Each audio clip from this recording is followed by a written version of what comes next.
हाय दोस्तों। पिछले कुछ वीडियोस के अंदर हम लोग स्पेस हार्मोनिक्स के बारे में बात कर रहे थे, जिसमें कि मैंने आपको स्पेस हार्मोनिक सिंक्रोनस मशीन के अंदर बताया और स्पेस हार्मोनिक इंडक्शन मशीन के अंदर बताया, जिसमें हमने डिफरेंस मेजरली ये देखा कि सिंक्रोनस मशीन में स्पेस हार्मोनिक रोटर की वजह से आते हैं और इंडक्शन मशीन में स्टेटर की वजह से। सिंक्रोनस मशीन में सभी स्पेस हार्मोनिक्स ns स्पीड से घूमते हैं। इंडक्शन मशीन में ट्रिपलन हार्मोनिक्स का कोई कंट्रीब्यूशन नहीं होता और फिफ्थ और सेवेंथ हार्मोनिक की वजह से स्पीड बनती है ns divided by order of harmonic. Synchronous machine के अंदर जो भी स्पेस हार्मोनिक रोटर के फ्लक्स में होते हैं, they give rise to time harmonics in the induced EMF on the stator. ठीक है, ये सारी बातें हमने कवर की हैं अभी तक। अब जैसा मैंने आपको प्रॉमिस किया था, अब हम नेक्स्ट वीडियो के अंदर क्या बात करेंगे? आज हम बात करेंगे अगले टाइप ऑफ हार्मोनिक्स की। Those are called as time harmonics. अब देखो होता क्या है कि टाइम हार्मोनिक्स का मैं एक एग्जांपल आपको ऑलरेडी दे चुका हूं कि सिंक्रोनस मशीन के ईएमएफ में जो हार्मोनिक्स प्रोड्यूस हुए थे 3 ओमेगा टी 5 ओमेगा टी, वो सारे कहलाते हैं टाइम हार्मोनिक। जब किसी की भी फोरियर सीरीज टी की टर्म्स में एक्सपैंड की जाएगी तो सभी हार्मोनिक्स टी पे डिपेंडेंट होंगे और उन हार्मोनिक्स को टाइम हार्मोनिक्स के नाम से जाना जाता है। लेकिन इंडक्शन मशीन की अगर बात करें तो टाइम हार्मोनिक्स का रीजन क्या होगा? अगर एक इंडक्शन मोटर को देखा जाए तो उसके स्टेटर पे सप्लाई हम लोग दे रहे हैं, और कैसी सप्लाई दे रहे हैं हम लोग? Three phase. अब अगर वो थ्री फेस सप्लाई की वेवफॉर्म साइनोसोइडल है तो बहुत ही अच्छी बात है। अगर वो वेवफॉर्म साइनोसोइडल नहीं है, तब जो हार्मोनिक्स बनते हैं they are said to be time harmonic. अब माइंड के अंदर क्वेश्चन ये आता है, भाई साइनोसोइडल क्यों नहीं होगी? हमें ही तो लगानी है तो हम तो साइनोसोइडल लगाएंगे। होता क्या है, बहुत बार इंडक्शन मोटर का स्पीड कंट्रोल करने के लिए, जिसको कि हम एसी ड्राइव के नाम से भी जानते हैं, तो इंडक्शन मोटर को चलाया जाता है किसी पावर इलेक्ट्रॉनिक कन्वर्टर से, जैसे कि cyclo converter, AC voltage regulator, inverter. इस तरह के किसी कन्वर्टर से चलाते हैं ताकि उसकी स्पीड हम डिजायर्ड वैल्यू पे सेट कर पाए। और हम ये जानते हैं पावर इलेक्ट्रॉनिक्स का सबसे बड़ा ड्रॉबैक है हार्मोनिक्स, कि अगर कोई भी पावर इलेक्ट्रॉनिक कन्वर्टर का आउटपुट देखा जाए तो वो प्योरली साइनोसॉइडल हो ही नहीं सकता। अगर वो साइनोसॉइडल नहीं हुआ, it will contain harmonics and these harmonics will enter induction motor. अगर एक इन्वर्टर से इंडक्शन मोटर चला रहे हो तो इन्वर्टर के आउटपुट के जो हार्मोनिक्स हैं वो इंडक्शन मोटर के लिए इनपुट बन जाएंगे। अगर इंडक्शन मोटर के इनपुट में हार्मोनिक्स जाने लगे, वोल्टेज में हार्मोनिक्स जाने लगे, करंट में हार्मोनिक्स जाने लगे, तब उसे कह दोगे टाइम हार्मोनिक। ठीक है, तो इसमें लिखना, in a synchronous machine time harmonics are produced in EMF due to presence of space harmonics in the flux density waveform। ठीक है, अगला point, in an induction motor we connect the supply at the stator terminals, and if the supply voltage contains harmonics, in case induction motor is driven by a power electronic converter such as inverter, then such harmonics are called as time harmonics। ठीक है, such harmonics are called as time harmonic। अब देखो, जब हमने induction machine के space harmonics के बारे में बात की थी तो मैंने डबल रिवॉल्विंग फील्ड थ्योरी का यूज किया था, जहां मैंने स्पीड भी आपको डिराइव करके बताई थी। सेम लॉजिक का अब मैं यूज करने वाला हूं, लेकिन इस बार हार्मोनिक्स किस में कंसीडर करने वाला हूं? टाइम में रेदर देन स्पेस। तो देखो, जैसे हम लेके चलते हैं, इसी चीज को लेके चलते हैं। सबसे पहले मैं बोलता हूं हार्मोनिक्स इन करंट, कि भाई करंट के अंदर कैसे हार्मोनिक्स बनेंगे। अब देखो, जैसे आई ए है तो इसको लिखा आई एम वन या आई वन, ऐसा लिख लो, I one cos omega T, I three cos 3 omega T, I five cos 5 omega T, I7 cos 7 omega T and so on. ऐसे ही देखो IB लिखोगे, I1 cos omega T minus 120। अब third में जाओगे तो क्या होगा, 3 ओमेगा टी माइनस 360 बनेगा, 360 गायब हो जाता है। 5 में जाओगे, 5 ओमेगा टी माइनस 600 बनेगा, माइनस 600 हो जाता है प्लस 120। कैसे, माइनस 720 प्लस 120। 7 में 840 बनेगा 120 का, 840 हो जाएगा 720 एंड 120, तो ये हो गया minus 120, sorry 7 and so on. IC I1 cos omega T plus 120, फिर 3 में जाओगे तो 3 ओमेगा टी प्लस 360 बनेगा, जो कि 3 ओमेगा टी हो जाएगा। 5 में जाओगे, 5 ओमेगा टी प्लस 600 बनेगा, जो कि माइनस 120 हो जाएगा। 7 में जाओगे, 7 ओमेगा टी प्लस 840 बनेगा, जो कि 7 ओमेगा टी प्लस 120 हो जाएगा। ऐसे ही बनेंगे ना टाइम हार्मोनिक्स। तो ये सारे टाइम हार्मोनिक्स करंट में आ रहे हैं जो तुमने मशीन को सप्लाई किया है, और ऐसे ही हार्मोनिक वोल्टेज में आ रहे होंगे जो कि इन्वर्टर से सप्लाई की जा रही है। अब ये सारे हार्मोनिक्स आने की वजह से क्या होगा, अगर फंडामेंटल की बात करें, अब मैं फंडामेंटल किसका ले रहा हूं भाई, टाइम हार्मोनिक की बात कर रहा हूं। टाइम हार्मोनिक का फंडामेंटल अगर देखोगे तो B1 जो बनाओगे, या BA1 लिख लो, BA1 जो बनाओगे वो लिखोगे BM1 cos theta cos omega T, B1 BM1 space harmonic की तरह ही लिख रहा हूं, cos omega T minus 120, BC1 cos theta plus 120 cos omega T plus 120। अब हम क्या करते हैं, cos A cos B को दो पार्ट्स में डिवाइड कर लेते हैं, तोड़ो भाई से, half cos A minus B plus cos A plus B, ये बनेगा। फिर half cos A minus B और cos A प्लस B में बताना जरा क्या आएगा, ये आ जाएगा। और इधर half cos A minus B plus cos A plus B आ जाएगा। अब अगेन जब तीनों को ऐड करोगे तो जिसमें 240 का फेज शिफ्ट आ रहा है, उस कंपोनेंट का जो सम आएगा दैट विल बी 0। तो इसका मतलब है जब फंडामेंटल रिजल्टेंट मैग्नेटिक फील्ड आएगी, यानी A1 plus B1 plus C1 3/2 BM1 cos theta minus omega T. इसका मतलब ये हुई फॉरवर्ड रोटेटिंग, क्योंकि सब्ट्रैक्शन साइन आ रहा है बीच में, माइनस साइन आ रहा है। और स्पीड का फंडा मैंने क्या बताया था, टाइम की टर्म को डिवाइड कर लो किससे, स्पेस वाली टर्म से, और अगर आरपीएम में आओगे तो ये हो गई आरपीएम, ये मिल गई रोटेटिंग मैग्नेटिक फील्ड। अब इसी तरह से बाकी हार्मोनिक्स के बारे में भी बात करनी है। अगर आप इस लेक्चर को थोड़ा इंटरेक्टिव रखना चाहते हो तो ना क्या करो, जैसे मैंने फंडामेंटल डिराइव किया, अभी वीडियो को पॉज करो और खुद से एक बार थर्ड हार्मोनिक ट्राई करो। अगर साथ साथ ट्राई करोगे ना तो ज्यादा क्लैरिटी मिलेगी हर कॉन्सेप्ट के अंदर। तो मैं आगे बढ़ रहा हूं, आप लोग चाहो तो वीडियो पॉज करके देख सकते हो एक बार कि थर्ड हार्मोनिक आप डिराइव कर पाते हो या नहीं। तो अब मैं बात कर रहा हूं थर्ड हार्मोनिक की,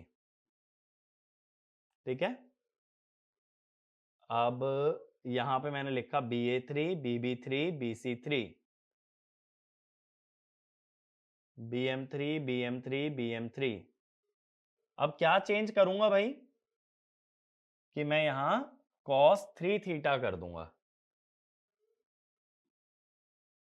ठीक है, अब की सॉरी cos 3 थीटा नहीं करूंगा। हाँ, अब की बार किस में चल रहा है हार्मोनिक? टाइम में। तो cos तो सेम रखो, ये थीटा वाला पार्ट। अब की बार चेंज किस में करो? टाइम में। cos 3 ओमेगा टी और cos 3 ओमेगा टी। ठीक है, अब क्या करो, देखो सिंपली अगर तुम्हें थर्ड हार्मोनिक का रिजल्टेंट चाहिए तो तीनों थर्ड हार्मोनिक्स को ऐड कर लो। सिंपल सी बात है भाई। अब छोटी सी बात सोचो, तीनों को जब ऐड करोगे तो ये टाइम वाला टर्म तो कॉमन निकल जाएगा, cos 3 ओमेगा टी। अब तीन टर्म बची, cos theta minus 120, cos theta plus 120। ऐसी तीन टर्म्स का सम हमेशा क्या आएगा? 0। यानी थर्ड टाइम हार्मोनिक भी कोई रोटेटिंग मैग्नेटिक फील्ड नहीं बना पाता। जैसे इंडक्शन मशीन में थर्ड स्पेस हार्मोनिक कोई रोटेटिंग मैग्नेटिक फील्ड नहीं बनाता, ऐसे ही थर्ड टाइम हार्मोनिक भी कोई रोटेटिंग मैग्नेटिक फील्ड नहीं बनाएगा। बात यहां तक क्लियर हुई? ठीक है, अब अगेन देखो, वीडियो पॉज करके ट्राई कर सकते हो। अगला harmonic that is fifth harmonic. ठीक है, जिस किसी का इंटरेस्ट है साथ साथ डेराइव करने में तो ट्राई करो। मैं तो यही रिकमेंड करूंगा देखो कि हर बच्चा ट्राई करे, लेकिन अगेन बात वही है कि हर कोई इस तरह से इंटरेस्ट नहीं लेता है। तो देखो, अब मैं टाइम के टर्म में डाल देता हूं, जो मेरे पास टाइम के टर्म्स थे।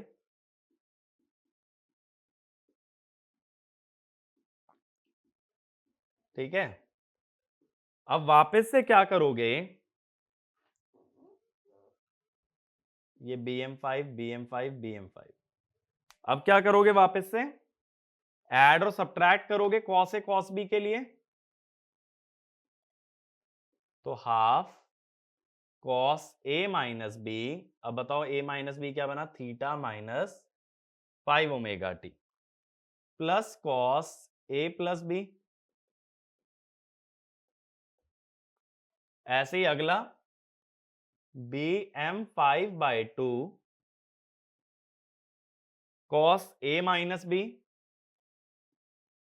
क्या बनेगा? A माइनस बी भाई, theta minus 5 omega T minus 240 plus cos A plus B. ऐसे ही तीसरा BM5/2 cos A minus B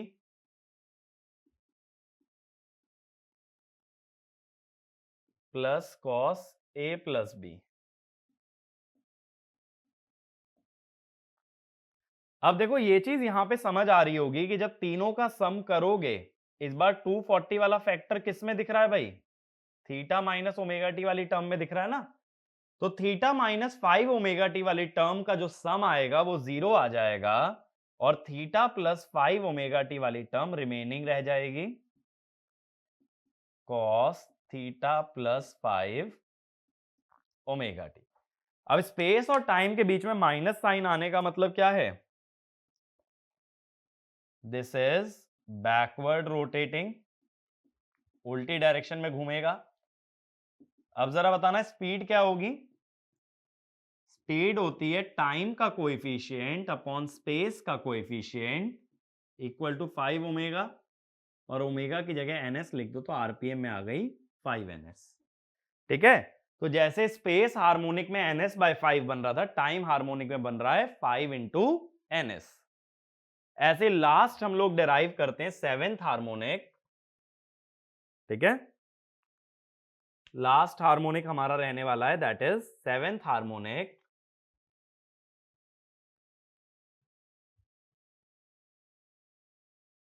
अब यहां 7 कर लोगे, यहां भी 7 आ जाएगा, 5 की जगह 7, 5 की जगह 7, 7, और यहां प्लस और माइनस 120 उल्टा चलते हैं सेवेंथ में। ये तो यहां पे भी क्या डिफरेंस आएगा, ये सारे जो 5 हैं ये 7 हो जाएंगे, इधर क्या होगा theta plus 7 omega T, theta minus 7 omega T, इधर theta plus 7 omega T plus 240 sorry minus 240 और इधर थीटा माइनस 7 ओमेगा टी, इधर theta plus 7 omega T plus 240 theta minus 7 omega T. अब जब इन तीनों को ऐड करोगे सेवेंथ हार्मोनिक की मैग्नेटिक फील्ड निकालने के लिए, अब हमें दिख रहा है कि थीटा प्लस 7 ओमेगा टी वाली में 240 का टर्म चल रहा है तो वो कट जाएंगी, बचेगी क्या theta minus 7 omega T. Minus की वजह से मैग्नेटिक फील्ड का rotation direction forward, speed 7 omega by 1 यानी 7 ओमेगा यानी कि 7 ns। तो क्या समझे भाई, टाइम हार्मोनिक से बनने वाली rotating magnetic field ns multiplied by order of harmonic से घूमती है और स्पेस हार्मोनिक से बनने वाली ns divided by order of harmonic. ठीक है, तो यहां पे स्पीड्स में डिफरेंस आ जाता है स्पेस और टाइम हार्मोनिक की मैग्नेटिक फील्ड में। तो ये पॉइंट लिख लेना, the rotating magnetic field generated by time harmonic in an induction machine rotates at a speed equal to ns into order of harmonic। next point, 6k minus 1 harmonics generate backward rotating magnetic field and 6k plus 1 harmonics generate forward rotating magnetic field. ठीक है, ये बात clear हुई। इस पे अब देखो एक छोटा सा क्वेश्चन लिखो, अ 3 phase 8 pole 50 hertz synchronous machine, 3 phase 8 pole 50 hertz synchronous machine has non-sinusoidal MMF, determine the speed of 7th harmonic, determine the speed of 7th harmonic in magnetic field। ठीक है, तो एक बार वीडियो पॉज करो और इसको दोबारा try करो एक बार इस क्वेश्चन को, फिर मैं इसका सॉल्यूशन बताता हूं। ठीक है, तो इसका सॉल्यूशन अगर देखें, इसने बोला है कि फ्रीक्वेंसी है 50 हर्ट्ज, पोल्स बताए हैं 8, अब बोला है एमएमएफ में 7th हार्मोनिक है, मैग्नेटिक फील्ड में आने वाला हार्मोनिक कौन सा हार्मोनिक कहलाएगा, space harmonic, 7th space harmonic. अब इसकी स्पीड क्या होगी, ये ध्यान रखो कि सिंक्रोनस मशीन जब तक है तो सभी हार्मोनिक ns से घूमते हैं। ठीक है, तो ये कितने पे आएगा 750 आरपीएम। इसको 7 से डिवाइड मत कर देना, अगर सिंक्रोनस मशीन है तो all harmonics rotate at the same speed. और यही क्वेश्चन इंडक्शन मशीन में होता तो मैं यहां डिवाइडेड बाय 7 और लिखता, यानी 750 बाय 7 लिखा जाता। ठीक है, ये बात क्लियर हुई। तो टाइम हार्मोनिक स्पेस हार्मोनिक का फंडा क्लियर है। पहचानोगे कैसे, मैग्नेटिक फील्ड का harmonic space harmonic, supply voltage का हार्मोनिक हमेशा टाइम हार्मोनिक। सिंपल सा रिकॉग्नाइज करने का तरीका, इससे ज्यादा टिपिकल कुछ भी नहीं है। आगे चलें, तो देखो दो तरह के हार्मोनिक हमें बढ़िया से क्लियर हो गए, स्पेस हार्मोनिक और टाइम हार्मोनिक। अब मैं अगली बात करता हूं स्लॉट हार्मोनिक या टूथ हार्मोनिक। ये तीसरी तरह का हार्मोनिक है जो कि सिंक्रोनस और इंडक्शन में पाया जाता है। ठीक है, ज्यादातर इसकी बात वैसे इंडक्शन मशीन के अंदर होती है, सिंक्रोनस में इसकी ज्यादा बात नहीं करते हैं, लेकिन एसी मशीन के हार्मोनिक्स हम लोग कलेक्टिवली पढ़ रहे हैं इसलिए सब कुछ कवर कर रहे हैं। अब देखो होता क्या है, स्लॉट और टूथ हार्मोनिक का लॉजिक क्या है कि जब स्टेटर और रोटर में वाइंडिंग रखी जाती है तो वहां स्लॉट्स बनाना जरूरी है। बिना स्लॉट्स बनाए उसके अंदर वाइंडिंग प्लेस नहीं कर पाओगे। स्लॉट्स बना के अगर वाइंडिंग प्लेस करते हो तो जहां कहीं स्लॉट आता है वहां एयर गैप ज्यादा हो जाता है, और जहां कहीं टीथ रहता है या टूथ रहता है वहां एयर गैप कम होता है। यानी एयर गैप का जो वेरिएशन है वो चेंज होता रहता है, एयर गैप की वैल्यू चेंज होती रहती है, स्लॉट में ज्यादा टूथ में कम। एयर गैप लगातार बदलने से रिलक्टेंस लगातार बदलती है, रिलक्टेंस बदलने से बदल जाता है फ्लक्स और फ्लक्स डेंसिटी। तो ये पॉइंट लिखना, the air gap under a slot is higher as compared to the air gap under a tooth, and due to constantly changing value of air gap, the reluctance varies along the rotor periphery, due to which the waveform of flux or flux density is non-sinusoidal, and due to non-sinusoidal nature of flux density, it contains harmonics called as slot harmonic और tooth harmonic. ठीक है, अब देखो एक example लेते हैं।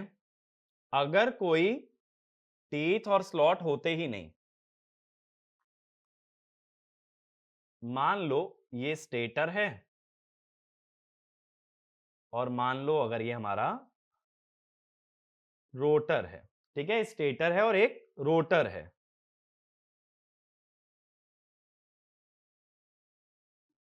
अब एक चीज सोचो, अगर एमएमएफ मेरा साइनोसोइडल होता, एमएमएफ अगर मेरा साइनोसोइडल होता तो एमएमएफ ऐसे वेरी करता विद रिस्पेक्ट टू थीटा। ठीक है, ये जो बीच का एयर गैप है ये मैंने कांस्टेंट ले रखा है। अगर एमएमएफ साइनोसोइडल है तो इससे बनने वाला फ्लक्स साइनोसोइडल आएगा। क्यों आएगा? क्योंकि एयर गैप कांस्टेंट है तो रिलक्टेंस भी हमारी कांस्टेंट है, तो यानी फ्लक्स डेंसिटी भी आएगी साइनोसोइडल। तो यहां पे क्या हो गया? No harmonics. बात मेरी समझे? अगर एमएमएफ को साइनोसोइडली वेरी करा लो, अगर बोल रहा हूं मैं, ये नहीं कह रहा एमएमएफ साइनोसोइडल हुआ कैसे, ये सब बात की बात है। एमएमएफ अगर तुमने साइनोसोइडल बना लिया तो फ्लक्स डेंसिटी ऑटोमेटिकली साइनोसोइडल बन जाएगी due to constant air gap. लेकिन प्रैक्टिकली क्या होगा, किसी एक में स्लॉट्स ले लो, दोनों में लोगे तो कॉम्प्लिकेट हो जाता है एनालिसिस। मान लो स्टेटर में ना लेके मैंने रोटर में ले लिए सपोज,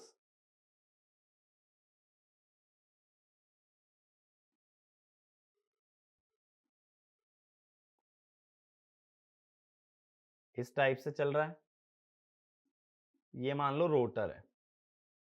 अब इसके अंदर देखो मैंने कितने स्लॉट ले लिए स्टेटर के अंदर, स्टेटर के नीचे कितने स्लॉट आ गए रोटर के? 4 स्लॉट आ गए और 4 ही टीथ आ गए।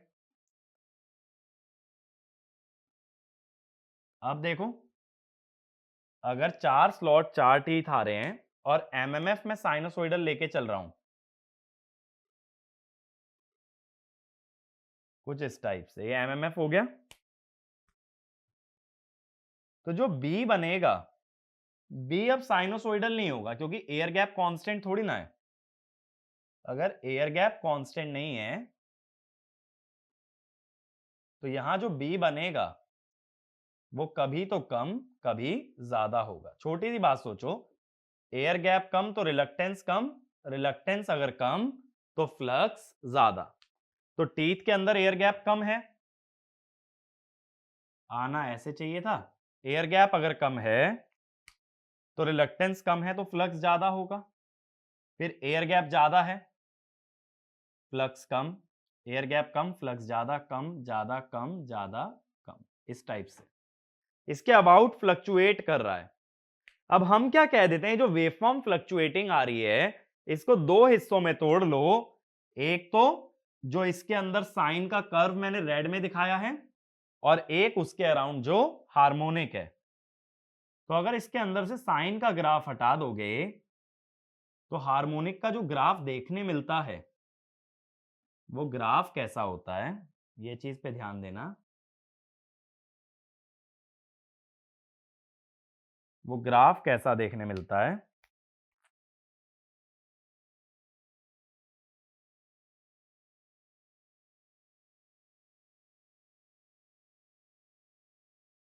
इस टाइप से। यानी कि साइन तो दिख रहा है, लेकिन ये देखो, ये जो ग्राफ में साइन दिख रहा है, इसका एम्पलीट्यूड कांस्टेंट नहीं है। एम्पलीट्यूड खुद भी किसकी तरह वेरी कर रहा है, साइन की तरह। तो ये सिर्फ एक्सपेरिमेंटल रिजल्ट है कि भाई ये जो फ्लक्चुएशन दिख रही थी, इसमें से फंडामेंटल हटा दोगे तो सिर्फ क्या बचेगा, हार्मोनिक। तो जो हार्मोनिक की वैल्यू आई है, उसके अंदर साइन का एम्पलीट्यूड कांस्टेंट नहीं है, इट इज कंटिन्यूअसली वेरिंग। अब एक चीज सोचो, एमएमएफ की एक हाफ साइकिल में इसकी कितनी हाफ साइकिल आई देखें, 1 2 3 4 5 6 7 8। तो हम क्या कहेंगे, 1/2 cycle of MMF equal to 8 half cycle of harmonic. बात समझे? एमएमएफ की एक हाफ साइकिल का मतलब है कि ये एक पोल है, जैसे नॉर्थ पोल है, साउथ पोल है, तो ये सिर्फ एक पोल है। यानी एक पोल में हार्मोनिक की 8 साइकिल बनी है। कितने स्लॉट लिए थे एक पोल के नीचे, 1 2 3 4। इसको ऐसे कह सकते हो 2s/p। बात कुछ समझे? एक पोल के नीचे जब 4 स्लॉट थे और कितनी साइकिल बनी, 8 साइकिल, 8 हाफ साइकिल, तो हम क्या कह देंगे, कितनी बन रही है, 2 टाइम्स द स्लॉट पर पोल। ये बात क्लियर हुई? क्योंकि जितने स्लॉट आएंगे उतने टीथ आएंगे, तो जितनी बार फ्लक्स डेंसिटी हाई होगी उतनी ही बार लो होगी, तो उसकी दुगनी हाफ साइकिल्स आ जाएंगी। तो अगर 4 स्लॉट लेके चल रहे हो तो 8 हाफ साइकिल जनरेट होंगी। लेकिन अब ये जो हार्मोनिक बन रहा है, इसका एम्पलीट्यूड कांस्टेंट नहीं है। अब देखो, मैं ये कहता हूं फंडामेंटल फ्रीक्वेंसी अगर ओमेगा है, ये रेड वाले कर्व की अगर फ्रीक्वेंसी ओमेगा है, तो मुझे ये बताओ कि हार्मोनिक फ्रीक्वेंसी कितनी बनेगी। उसकी 8 हाफ साइकिल आ रही है ना, इसकी एक हाफ साइकिल में, तो 8 गुना होगी, या ये कह दो 2s/p ओमेगा। तो अब मैं ये कहता हूं, ये जो हार्मोनिक की फ्लक्स डेंसिटी बनी है, ठीक है, हार्मोनिक की जो फ्लक्स डेंसिटी बनी है, इसको कैसे लिखोगे, इसको ऐसे लिखोगे bm साइन थीटा, ये इसका एम्पलीट्यूड हो गया bm साइन थीटा, और वेरिएशन कितना है, 2s/p थीटा। बात समझ के देखो, जैसे स्टैंडिंग वेव की बात आती है कि ये जो वेव है, ब्लू वाली जो वेव है, इसका एम्पलीट्यूड खुद साइन की तरह वेरी हो रहा है, तो एम्पलीट्यूड में साइन थीटा आया, लेकिन इसके अंदर कितनी हाफ साइकिल है, 2s/p, तो इसकी फ्रीक्वेंसी ज्यादा बनी। अब साइन ए साइन बी को कैसे तोड़ोगे, cos 2s/p -1 into theta, cos a minus B minus cos a plus B. ठीक है, ये बन गया। अब इसका मतलब क्या हुआ, अगर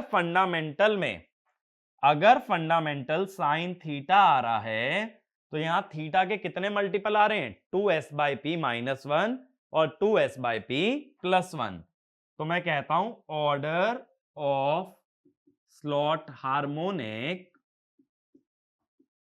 is actually equal to 2s/p ±1। ये मत याद करना 2s/p, क्योंकि उसका एम्पलीट्यूड कांस्टेंट नहीं था, तो जब हमने डेराइव किया तो बन के आया 2s/p ±1।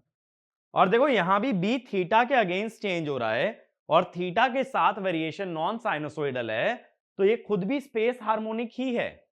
लेकिन ये स्पेस हार्मोनिक की एक स्पेसिफिक कैटेगरी है, जिसे बोलते हैं स्लॉट हार्मोनिक या टूथ हार्मोनिक। तो एक पॉइंट लिखना, in this harmonic as well the variation of B in space is non-sinusoidal, so it is a type of space harmonic, and hence it is just a special case of space harmonic. It is just a special case of space harmonic.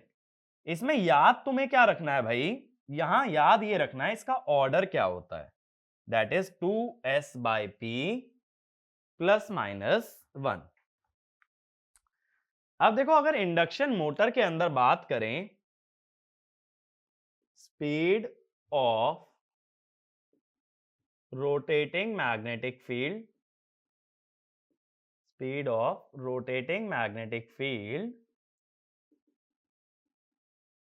Of slot harmonic, slot harmonic खुद भी कैसा है, space harmonic ही है, तो कितनी speed बनेगी, ns by order, ठीक है, ये बन जाएगी। अगर ये टाइम हार्मोनिक होता तो ns में ऑर्डर मल्टीप्लाई होता, ये स्पेस हार्मोनिक है इसलिए ns में ऑर्डर से डिवाइड कर देंगे, ठीक है।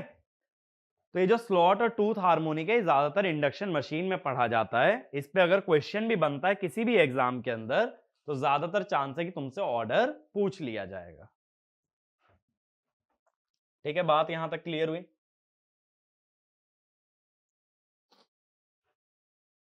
अब देखो हमें क्या पता चला, इंडक्शन मशीन में कई तरह के हार्मोनिक होते हैं, स्पेस हार्मोनिक, टाइम हार्मोनिक और स्लॉट हार्मोनिक। ऐसे ही सिंक्रोनस मशीन के अंदर भी हार्मोनिक्स होते हैं, मेनली स्पेस हार्मोनिक जिनसे बनते हैं टाइम हार्मोनिक। अब हार्मोनिक जैसा मैंने पहले भी बताया था लोड की परफॉर्मेंस को खराब करता है, इसी वजह से हार्मोनिक का डिसएडवांटेज है। तो हार्मोनिक को एलिमिनेट करने का तरीका भी हमें पता होना चाहिए। जैसे ट्रांसफॉर्मर में देखा था कि डेल्टा कनेक्टेड वाइंडिंग से हार्मोनिक हटा सकते हो, सेम वे में मैं ये चाहता हूं, जैसे मेरा जनरेटर है, अब वापस सिंक्रोनस पे आ जाओ, जैसे हमारा जनरेटर है, हम ये चाहते हैं वो जो भी सप्लाई हमारे घर भेजे, हमारी इंडस्ट्री में भेजे, वो कैसी हो, साइनोसॉइडल। अगर ऐसा डिजायर है तो उस जनरेटर के अंदर बनने वाले सभी हार्मोनिक्स को कैंसिल करना जरूरी है। इसीलिए अब हम अगली बात ये करने वाले हैं कि हार्मोनिक्स एलिमिनेट कैसे होते हैं, और इस रिगार्डिंग ऑलरेडी दो मेथड देख चुके हो, शॉर्ट पिच्ड वाइंडिंग और डिस्ट्रीब्यूटेड वाइंडिंग, उसमें भी हम यही पढ़ चुके हैं कि हार्मोनिक्स एलिमिनेट कर सकते हो। तो अगला हेडिंग डाल लेना, elimination of harmonics, elimination of harmonics. अब सिंक्रोनस मशीन के अंदर दो पार्ट्स हैं, स्टेटर और रोटर। हार्मोनिक्स एलिमिनेट करने के लिए दोनों ही तरफ तुम मॉडिफिकेशन कर सकते हो। सबसे पहले लिखना on the field side, field winding किस तरफ है, रोटर पे, यानी रोटर की मदद से अगर हटाएं तो ऑन द फील्ड साइड। तो पहला लिखो यूजिंग शैम्फर्ड सेलिएंट पोल, ये हम जानते हैं शैम्फर्ड पोल की मदद से हार्मोनिक्स कम होते हैं क्योंकि फ्लक्स डेंसिटी साइनोसॉइडल होती है, ठीक है। अगला by skewing the field poles, by skewing the field poles in order to vary the conductor length sinusoidally, in order to vary the conductor length sinusoidally। skewing the salient pole का मतलब है कि जो भी पोल का डिजाइन है, पोल का जो डिजाइन है वो पोल एकदम सीधा ना रखा जाए, उसके डिजाइन को टिल्ट कर दिया जाए, समझ रहे हो। जैसे कोई कंडक्टर अगर एकदम सीधा जा रहा है उसको थोड़ा सा ट्विस्ट कर दो, तो इस प्रोसेस को कहते हैं स्क्यूइंग। तो यहां ये बोला जा रहा है कि कंडक्टर की जो लेंथ है, कंडक्टर को जब भी टेढ़ा करोगे, वो सीधा कंडक्टर है, टेढ़े में लोगे तो लंबा पड़ेगा, obviously hypotenuse is greater than perpendicular, ऐसे परपेंडिकुलर था, ऐसा कंडक्टर लूंगा तो लंबा लेना पड़ेगा। तो अगर कंडक्टर की लेंथ को ही साइनोसॉइडली वेरी करोगे तो उससे बनने वाला ईएमएफ भी साइनोसॉइडल होगा, क्योंकि ईएमएफ होता है B into L into V. तो एल अगर साइन की तरह वेरी कर रहा है तो ईएमएफ भी साइनोसॉइडल बन जाएगा। अगला, by increasing air gap and reluctance, by increasing air gap and reluctance. Air gap बढ़ा के क्या कर रहे हो, रिलक्टेंस बढ़ा रहे हो, जिससे कि हार्मोनिक्स या हार्मोनिक के फ्लक्स को रिड्यूस कर सकते हो। अगर उसे ज्यादा अपोजिशन मिलेगा तो ऑब्वियसली उसका मैग्नीट्यूड कम हो जाएगा। इसी पॉइंट में आगे लिख लेना, it also improves stability of synchronous machine. जब स्टेबिलिटी पे आऊंगा ना तब ये चीज समझाऊंगा कि कैसे स्टेबिलिटी एयर गैप बढ़ाने से इंप्रूव होती है। अगला लिखना, ऑन द आर्मेचर साइड।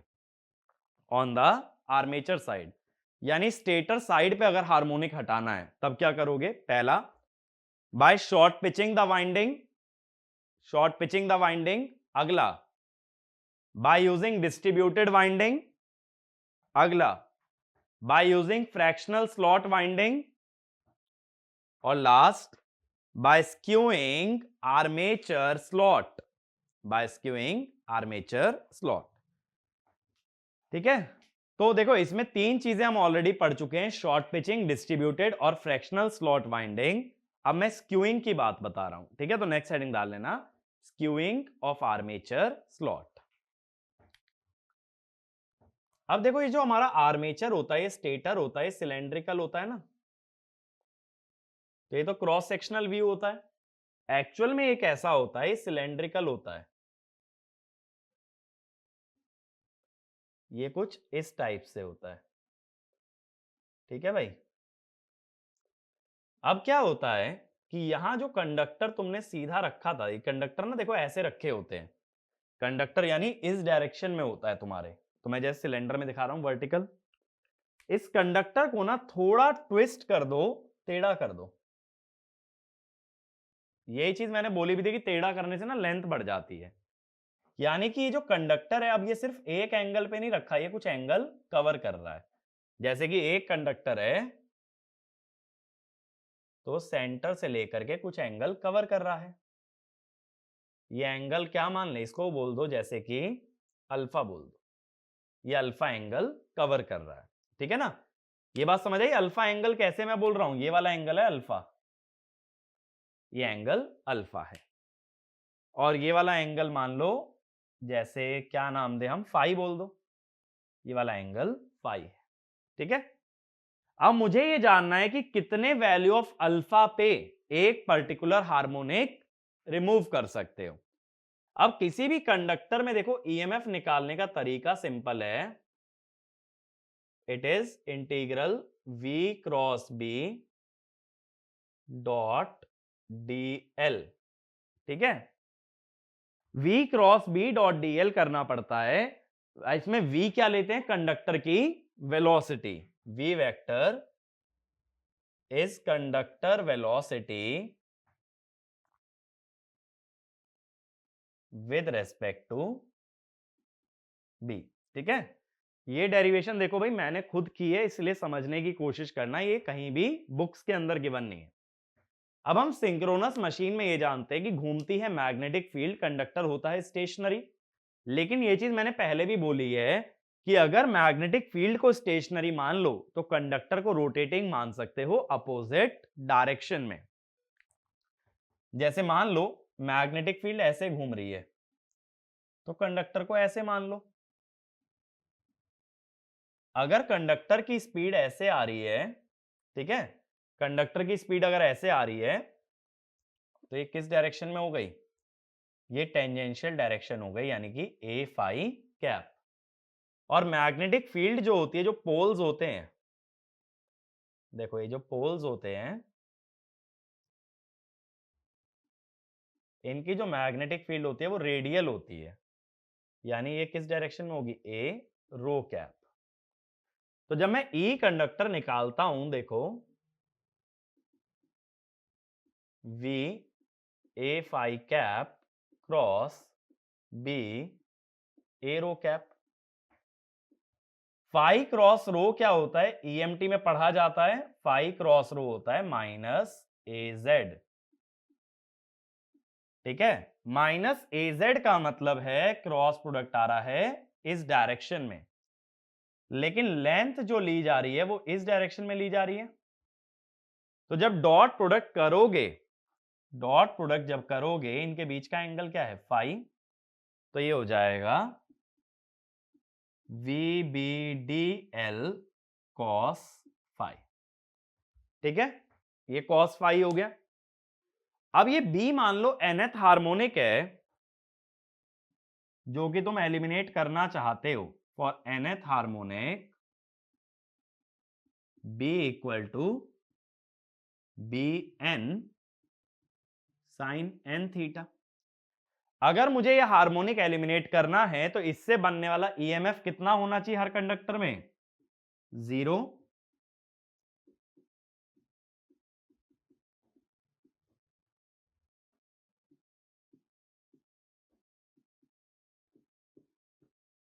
ठीक है, अब ये इंटीग्रेशन परफॉर्म करने के लिए ना मुझे डीएल चाहिए होगा, तो थोड़ा सा ध्यान देना। ये मान लो ये लेंथ है अपनी डीएल। अब डीएल को दो पार्ट्स में तोड़ सकते हो, ये फाई है ना, एक तो वर्टिकल ये है डीएल कॉस फाई, और एक हॉरिजॉन्टल डीएल साइन फाई। ये जो हॉरिजॉन्टल होगा ना, ये यही वाली लेंथ होगी, यानी कौन सी? टेंजेंशियल।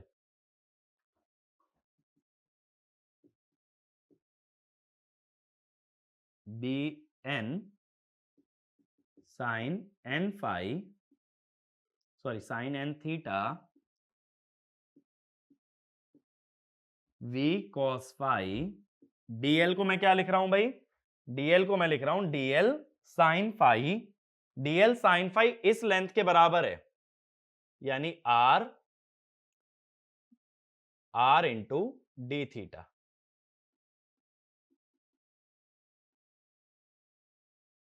मेरी बात को समझना, ये जो डीएल है इसको वर्टिकली तोड़ा तो डीएल कॉस फाई, हॉरिजॉन्टली तोड़ा तो DL sine phi.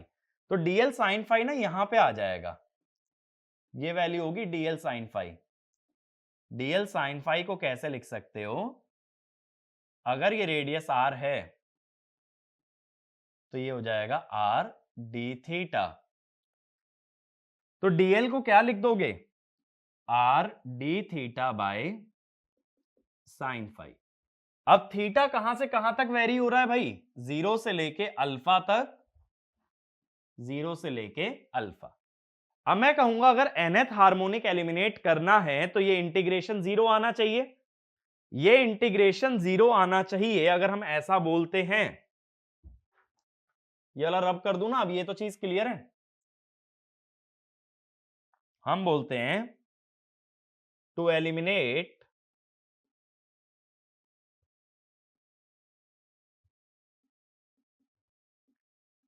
nth harmonic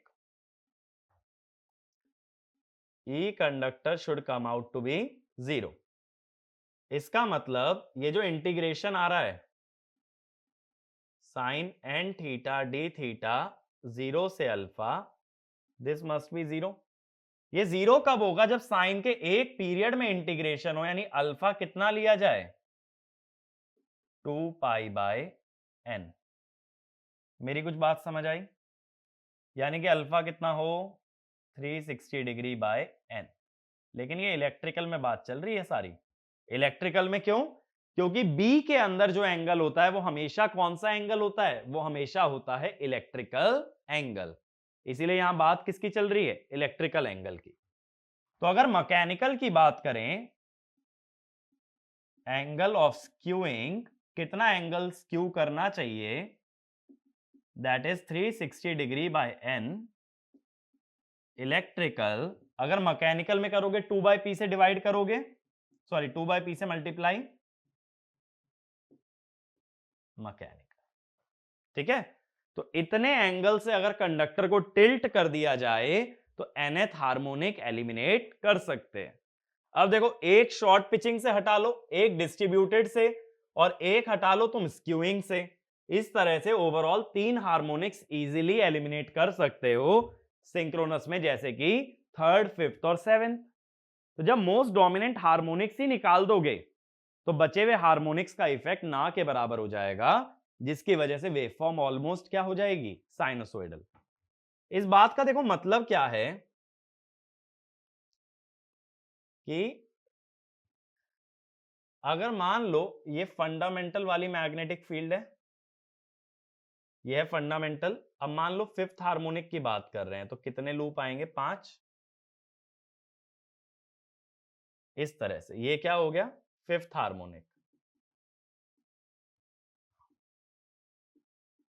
अब जैसे देखो, मान लो दो ही पोल्स हैं, अगर पोल्स दो ही हैं तो अल्फा एंगल ऑफ स्क्यूइंग कितना बनेगा? यहां से पांचवें हार्मोनिक के लिए 5 इंटू 2 10, तो 72 डिग्री।